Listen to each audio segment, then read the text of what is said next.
Hello everyone, welcome to the channel mystic tarot. ये monthly reading है और लियो, सन, moon और असेंडेंट लोगों के लिए हम देखेंगे कि इस वीक में क्या सिचुएशन है। ये तमाम रीडिंग्स जो हैं ये जनरल हैं। पर्सनल रीडिंग के लिए आप मुझे डायरेक्टली कांटेक्ट कर सकते हैं।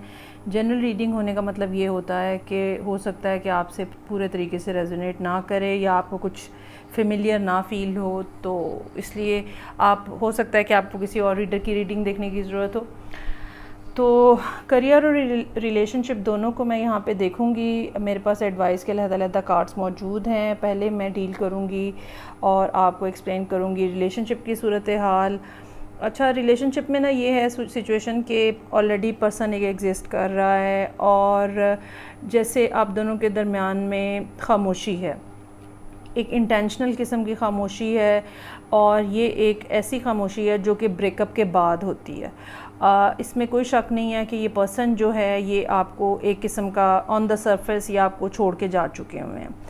अच्छा, अब छोड़ के जा तो चुके हैं, लेकिन ये चीज़ ट्रिगर किसने की? मुझे ये लगता है कि इसमें लियो लोगों का ज़्यादा हाथ है, ठीक है, क्योंकि आपकी तरफ ये नज़र आ रहा है, आपका जो माइंडसेट है और जो सारे कार्ड्स हैं वो ये नज़र आ रहा है कि आपको पता है कि now it will be you जिसको स्टार्ट लेना है, आपको सॉरी करना है, आपको इनिशिएट करना है, आपको मैसेजेस करने हैं, लेकिन ये कैसे करने हैं ये आपको समझ नहीं आ रही। 9 ऑफ सोर्ड्स और मून का कार्ड हमें ये बता रहा है कि कुछ ना कुछ इंटरनल बैटल है जो कि आप फेस कर रहे हैं। इसकी रीज़न जो है वो बहुत सारी हो सकती हैं। आपकी ईगो हो सकती है, पास्ट में होने वाले आपके एक्सपीरियंसेस हो सकते हैं, ठीक है, रिजेक्शन का खौफ हो सकता है। ये सारी बातें हो सकती हैं जो कि आपको रोक रही हैं और ये कोई अभी से नहीं रोक रही, ठीक है। टेम्परेंस का कार्ड हमें ये बता रहा है कि ये काफ़ी लंबे अरसे से हो सकता है कि सूरत हाल ऐसे ही चल रही हो। 2 महीने इसमें इम्पॉर्टेंट हो सकते हैं। लास्ट ईयर नवंबर दिसंबर से ये टाइम पीरियड इम्पॉर्टेंट हो सकता है जहाँ पे आप कॉन्टीन्यूसली सोच रहे हैं या कोशिश कर रहे हैं या माइंड मेकअप करने की कोशिश कर रहे हैं कि किसी ना किसी तरह सूरत हाल को कुछ डिफ्यूज़ किया जाए, लेकिन मामलात जो हैं वो ख़राब से ख़राब तर होते चले गए हैं और अल्टीमेटली क्या हुआ है कि पर्सन जो है वो चला गया है सीन में से। अच्छा, अब इस सिचुएशन ने आपको मज़ीद टेंस किया हुआ है। इमोशनल प्रेशर जो है वो आपके ऊपर बहुत ज़्यादा बिल्टअप हुआ है। 10 ऑफ वॉन्ड्स का कार्ड है यहाँ पे। आपको समहाउ लगता है या पिछले काफ़ी अरसे से आपको ये लग रहा था कि अगर मैं कोशिश करूँ मैं इस चीज़ को ख़त्म कर सकता हूँ या मैं इस प्रॉब्लम में से या इस रिलेशनशिप को क्लोज़ कर सकता हूँ, ठीक है, लेकिन कार्ड्स की जो डायरेक्शन है वो हमें ये बता रही है कि ऐसा आपसे किया नहीं जा सका और कुछ ना कुछ बातें ऐसी हैं जो कि शायद आपको भी अंदाज़ा नहीं था कि किस तरह से पैन आउट होंगी।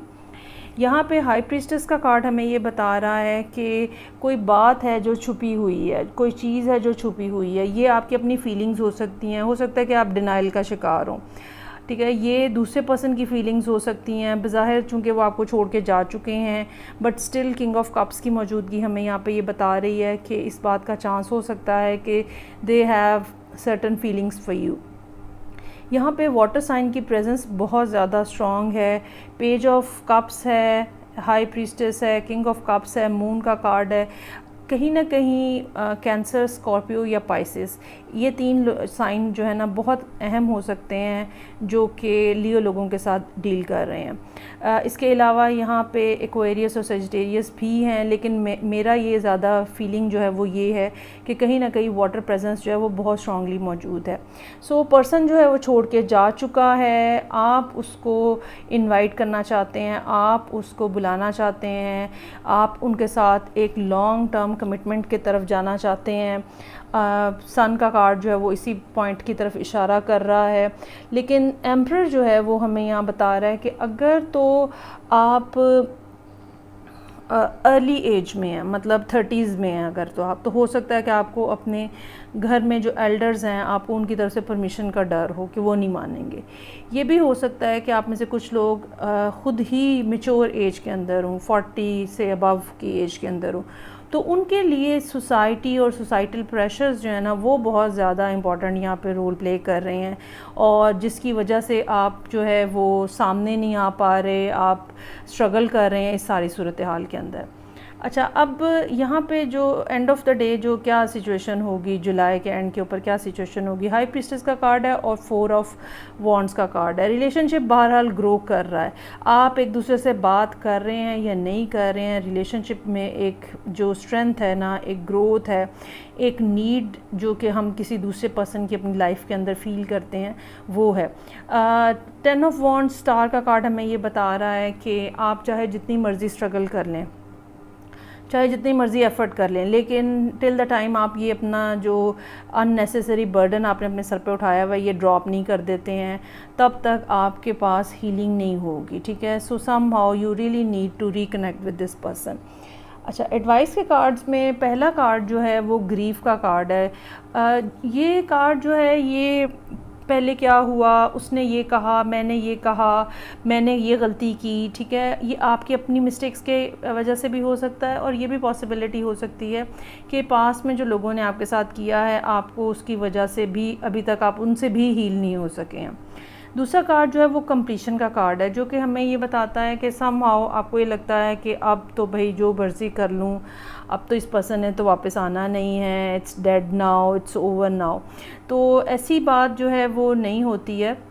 बहुत सारी दफ़ा परसेप्शन का मसला होता है, बहुत सारी दफ़ा हम चूँकि पहले टाइम के ऊपर शायद कोई आपको ऐसे ही छोड़ के चला गया था, या पहले आपने इस तरह की किसी सिचुएशन में बहुत जल्दी रिकवर कर लिया था, लेकिन अब सूरत हाल फ़र्क है। ज़रूरी नहीं होता कि हर बार एक ही तरह का पर्सन मिले, हर बार एक ही तरह की सिचुएशन जो है वो डेवलप हो।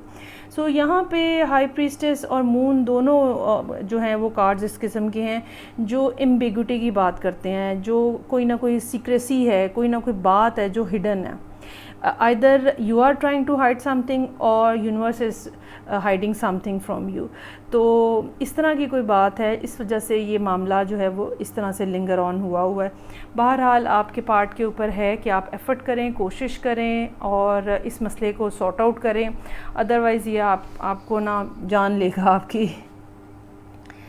अच्छा जी, करियर के हवाले से जब हम देखते हैं तो कुछ मामला जिनके ऊपर आप पिछले काफ़ी अरसे से फ़ोकस किए हुए थे लेकिन कोई रिज़ल्ट नहीं आ रहा था, चांसेस आर देयर कि इस महीने में कहीं ना कहीं उससे कोई रिज़ल्ट जो है वो निकलता हुआ नज़र आ रहा है। कुछ ऐसा जो कि आपको स्टार्ट करना है वो इस महीने में हो सकता है, जैसे रिलेशनशिप में आपको ख़ुद से स्टार्ट लेना है, ऐसे ही काम के हवाले से भी ये बात हो सकती है कि ख़ुद से आपको स्टार्ट लेना है और चीज़ों को आपने आगे लेके चलना है। पहला कार्ड जो है वो डांस और सेलिब्रेशन का कार्ड है। कुछ ना कुछ ऐसा करियर के हवाले से कुछ ना कुछ ऐसा आपकी लाइफ में होता हुआ नज़र आ रहा है जिसको आप सेलिब्रेट कर सकते हैं। रिकग्नाइजेशन हो सकती है, कहीं पे बोनस मिल गया है वो हो सकता है, कोई काम जो कि होने का इंतज़ार कोई तकरीबन 1 साल से हो रहा था वो कंप्लीट हो गया है और वो हो सकता है। और अब उसके बाद फिर आप दूसरा कार्ड जो है वो फायर और पैशन का है जो कि पेज ऑफ वॉन्ड से रेजोनेट करता है और साथ में 4 ऑफ वॉन्ड से भी। सो अब जब ये काम हो जाएगा, पहले ये काम जब हो जाएगा तो फिर आप चीज़ों को फ़र्दर आगे लेके बढ़ सकते हैं और बहुत पैशनेटली, बहुत तेज़ी के साथ जो है वो काम कंप्लीट कर सकते हैं। मुझे ये लगता है कि वो काम जो कि फ़र्स्ट वीक ऑफ जुलाई के बाद आप स्टार्ट करेंगे उसके अंदर ग्रोथ के ख़ासे ज़्यादा चांसेस हैं और एंड ऑफ द मंथ जो है आपकी पोजीशन काफ़ी ज़्यादा स्टेबल नज़र आ रही है या कुछ ना कुछ ऐसा आपको पता चलता हुआ नज़र आ रहा है जो कि आपके लिए लॉन्ग रन में बेनिफिशियल हो सकता है।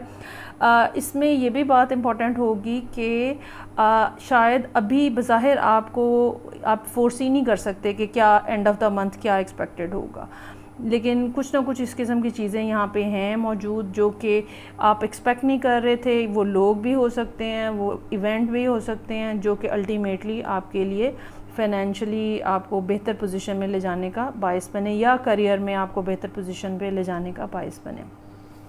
सो ये थी रीडिंग जो कि लियो लोगों के लिए थी, सन, मून एंड असेंडेंट। फीडबैक का मुझे इंतज़ार रहेगा। मैं आपसे नेक्स्ट रीडिंग से फिर मिलूँगी। अपना ख्याल रखिएगा। खुदा हाफिज़।